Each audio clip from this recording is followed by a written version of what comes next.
Dokter Bastu, saya sudah merangkum beberapa pertanyaan dari peserta juga. Ini langsung bisa dimulai ya dokter ya untuk sesi jawabnya ya dokter. Ini dari peserta ada yang bertanya, bagaimana cara mengatasi jika seseorang itu terkena anosmia dan ageusia dokter. Jadi mungkin tadi kan di slide baru dijelaskan tentang tata laksana anosmia dokter. Mungkin bisa lebih dijelaskan lagi ketika seseorang itu misalnya menjalani isolasi mandiri, apa saja yang dia bisa lakukan di rumah dokter. Ya. Terima kasih.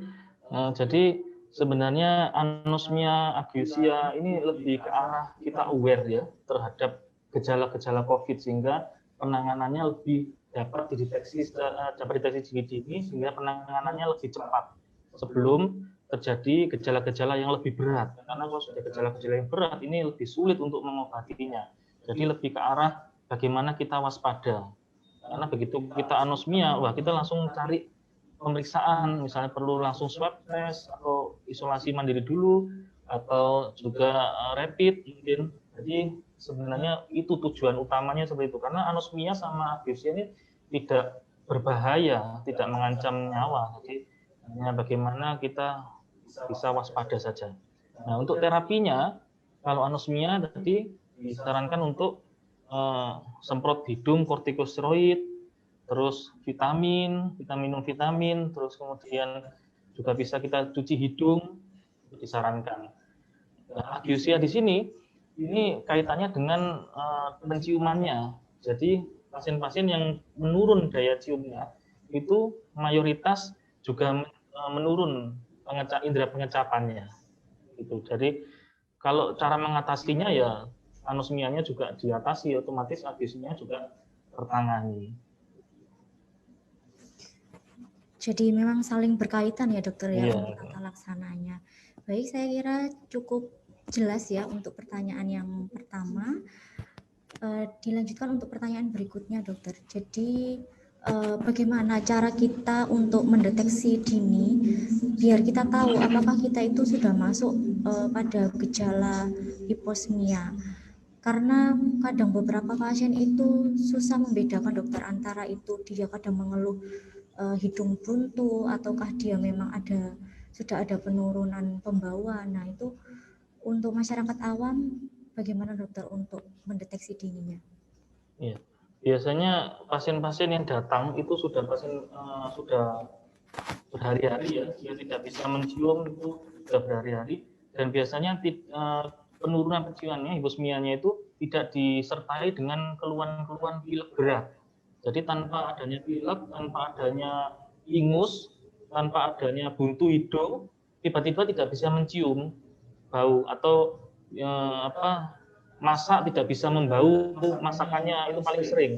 Jadi keluhannya seperti itu. Jadi kalau keluhan tidak bisa membau kan cepat sih, biasanya sehari sudah tahu biasanya. Cuma pasien-pasien dibiarkan aja dulu, baru datang beberapa hari lagi. Nah itu biasanya mendeteksinya ya kita berdasarkan pengalaman pasiennya sendiri. Jadi misalnya pakai parfum tidak bisa mencium baunya, tapi kalau ada namanya tes pembauan itu ada. Cuma kan kalau masyarakat awam tidak bisa melakukan tes pembauan. Tes pembauan itu dengan alkohol. Jadi alkohol ditaruh di kapas, itu alkohol itu kan baunya menyengat. Nah itu jarak 30 cm itu harusnya sudah terbau, sudah bisa membau. Itu patokannya. Kalau tidak bisa membau, kita dekatkan, masih kurang bau lagi, dekatkan lagi sampai sebatas mana. Itu kalau kurang dari 30 cm itu ada penurunan penciuman, tapi belum tentu COVID, belum tentu gejala-gejala COVID, karena juga perlu konfirmasi dengan swab test atau rapid gitu. Jadi hanya sebatas ada penurunan penciuman saja, bukan berarti kita langsung mendiagnosis itu gejala itu COVID, bukan. Jadi hanya penurunan penciuman dengan menggunakan alkohol. Baik dokter, terima kasih atas jawabannya. Berarti memang kalau seandainya seseorang itu sudah khawatir apakah dia itu sudah ada gejala atau merasa ada hidung buntu atau memang susah membedakan apakah itu sudah mulai ada penurunan pembauan, berarti kita sarankan langsung ke dokter ya biar ada tes untuk pembauannya, karena itu kan yang bisa membedakan pasti apakah dia ada hiposmia atau tidak itu dari tes pembauan. Benar begitu nggih dokter? Ya. Nah, dokter Nurul, saya mau menambahkan ini secara singkat saja. Ini penting dilakukan, apalagi pada saat seperti ini, pandemi seperti ini, itu adalah cuci hidung. Ya. Jadi cuci hidung itu sebenarnya sudah digaung-gaungkan oleh dokter THT dulu sudah dari lama, dari zaman dulu sudah sering untuk digaungkan. Cuma memang belum familiar karena mungkin tidak segampang cuci tangan. Ya. Jadi cuci hidung itu hampir mirip dengan cuci tangan. Jadi kita semakin sering setiap hari kita lakukan itu bisa membilas kuman-kuman, kotoran-kotoran yang ada di hidung, termasuk ya menurunkan prevalensi COVID ini. Jadi seperti cuci tangan, tapi tidak menggunakan sabun. Yang paling gampang itu kita pakai botol infus, ya. Kita ada cairan infus yang di botol sama spet yang tanpa jarum.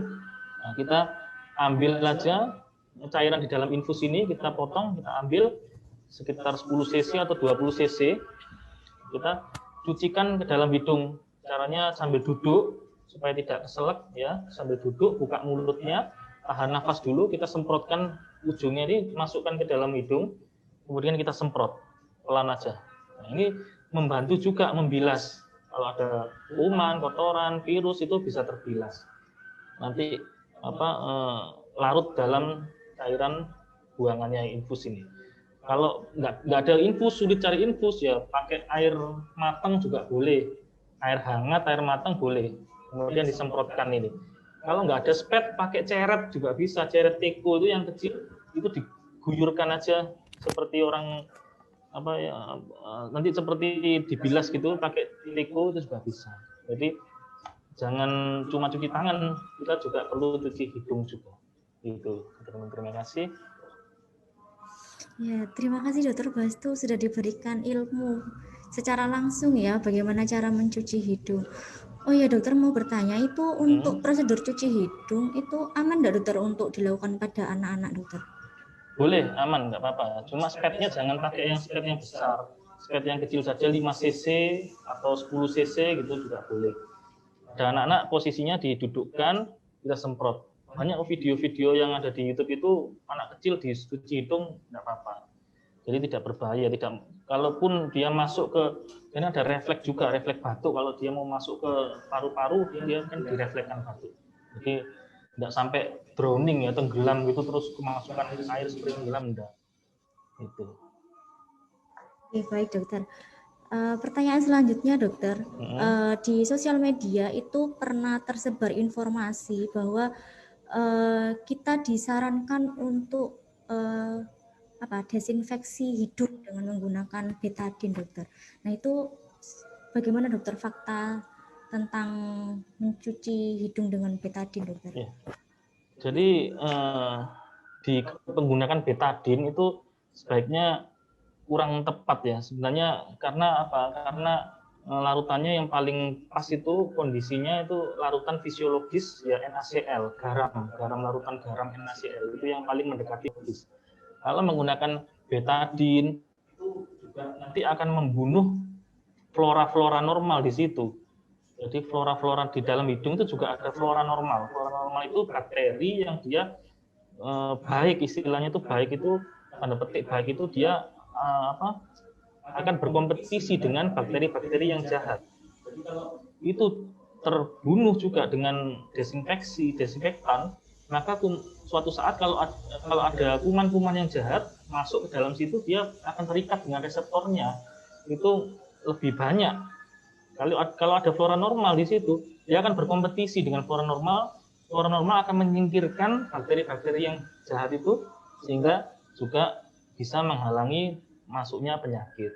Jadi tidak perlu kalau menggunakan desinfektan seperti betadine, alkohol, apalagi itu juga berbahaya. Jadi flora normalnya ikut mati juga nanti. Gitu. Bisa diambil kesimpulan bahwa yang paling intinya yang disarankan yang paling bagus adalah dengan menggunakan normal salin ya dokter ya. Ya. Okay. Ada pertanyaan lagi dokter, apakah faktor usia juga ada hubungannya dengan kejadian hiposmia? Ya, terima kasih. Jadi faktor usia selama ini nggak ada ya hubungan antara faktor usia dengan hiposmia. Jadi semua pasien-pasien dari anak kecil sampai dewasa sampai tua pun bisa terjadi hiposmia. Cuma kalau anak kecil kadang-kadang kan nggak bisa mengeluh kan. Jadi yang bisa mengeluh biasanya orang-orang yang sudah mengerti, sudah bisa berkomunikasi, itu biasanya yang mengeluh hiposmia. Tapi kalau hubungannya dengan anak-anak sampai orang tua tidak ada hubungannya. Cuma tadi berdasarkan prevalensinya memang kalau berdasarkan prevalensinya perempuan lebih sering. Gitu.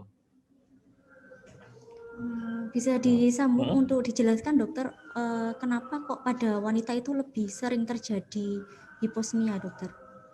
Nah ini masih perlu penelitian lebih lanjut ya. Jadi saya ini karena kalau berdasarkan banyak enggaknya ini masih prevalensi, jadi dikumpulkan, dihitung mana yang lebih banyak itu biasanya. Mungkin juga ada kaitannya dengan apa yang lebih sering pada wanita atau lebih sering pada pria itu pada prevalensinya saja. Tapi kalau untuk mekanismenya ini masih diteliti oleh peneliti. Mungkin ada jumlah reseptornya S2-nya lebih banyak pada perempuan bisa, tapi ini belum ada penelitian ke sana karena COVID ini masih pengembangan terus, penelitiannya masih berkembang terus. Seperti itu. Baik dokter, mungkin disambung lagi dengan pertanyaan. Ini ada pertanyaan dari salah satu peserta, dokter. Kalau seandainya tidak dapat mencium selama bertahun-tahun, itu kira-kira faktor apa yang menyebabkan, dokter? Ya, terima kasih. Jadi seperti yang saya utarakan slide-nya tadi ya, jadi faktor hiposmia itu tidak hanya terkait dengan masalah virus. Itu ada masalah, ada kaitannya dengan dua hal ya, faktor konduksi atau faktor sensori neural. Nah, kalau bertahun-tahun, ini kita perlu curiga apakah ada masalah di sistem konduksinya, misalnya pasien-pasien yang dengan deviasi ya, jadi sekat hidungnya itu bengkong, sehingga menghalangi saraf olfaktoria. Saraf yang ada di atas itu, di atap dari kafum-nasi, dari atap rongga hidung itu terhalangi, sehingga partikel-partikel bau tidak bisa menyentuh dari saraf itu. Karena apa? Terblok dia. Gangguannya di sistem konduksi. Nah, misalnya pasien-pasien post trauma, dia kecelakaan, terbentur otaknya, terus tidak bisa membau. Nah, itu mungkin kelainannya di saraf, bisa sampai bertahun-tahun ini. Kenapa kok bisa tidak bisa mencium bertahun-tahun itu harus dicari, tapi kemungkinan besar ya bukan karena COVID, karena rata-rata seminggu sudah mulai bisa mencium lagi. Jadi kalau bertahun-tahun itu kita harus cari strukturnya di kafum-nasi itu ada penghalang apa enggak, apakah ada deviasi septum, sekat hidung yang bengkong atau enggak, atau ada konkanya dinding dari kafum-nasi itu besar atau tidak sehingga menghalangi dari visura olfaktoria. Bisa di dalam ada polip atau enggak. Polip itu juga bisa menghalangi saraf olfaktoria. Kemudian ada riwayat benturan tidak, trauma, kecelakaan waktu sebelumnya, itu juga harus dicari. Jadi banyak faktor seperti itu. Baik, ini ada satu pertanyaan lagi yang menarik, dokter. Nah, bagaimana cara membedakan hiposmia karena dan karena penyakit yang lainnya, dokter? Mungkin ini bagi masyarakat awam yang masih belum pernah tahu tentang hiposmia. Pertama, hiposmia pada COVID itu onsetnya, dari segi onsetnya itu mendadak, ya. Jadi mendadak, kemudian tanpa disertai dengan keluhan lain seperti pilek berat, buntu hidung, ya, pileknya sampai meler-meler, buntu hidung berat, gitu. Kemudian tidak ada riwayat trauma sebelumnya, gitu. Jadi tiba-tiba mendadak hiposmia, tidak bisa mencium bau atau penciumannya turun, nah kita segera periksakan saja karena saat ini pandemi seperti ini lebih berisiko tinggi kalau itu termasuk salah satu gejala COVID. Gitu. Oke, dokter. Kita kasih satu pertanyaan lagi ya, dokter ya. Pertanyaan terakhir, dokter. Jadi kaitannya hiposmia dengan COVID. Nah, apakah angka prognosis untuk hiposmia ini bisa hilang 100% pada penderita COVID? Dan kalau seandainya ada gejala sisa, itu berdasarkan pengalaman Dokter Bastu sendiri bertahan sampai berapa lama, Dokter? Jadi kalau post viral hiposmia yang karena COVID, ini kalau COVID-nya sudah sembuh, ya hasil swab-nya negatif, COVID-nya sembuh, tidak ada COVID-nya lagi, itu bisa kembali normal. Jadi reversible ya, kasus-kasus hiposmia pada COVID ini reversible. Kalau kelainannya itu di luar COVID seperti trauma, misalnya trauma kepala, itu mungkin bisa irreversible, tidak bisa balik lagi. Tapi kalau pasien COVID ini biasanya 1 minggu, 2 minggu itu sudah bisa mencium lagi. Gitu. Hanya untuk aware saja ini sebenarnya untuk waspada saja. Baik dokter, terima kasih atas presentasinya dan penjelasan pada sesi tanya jawab kali ini.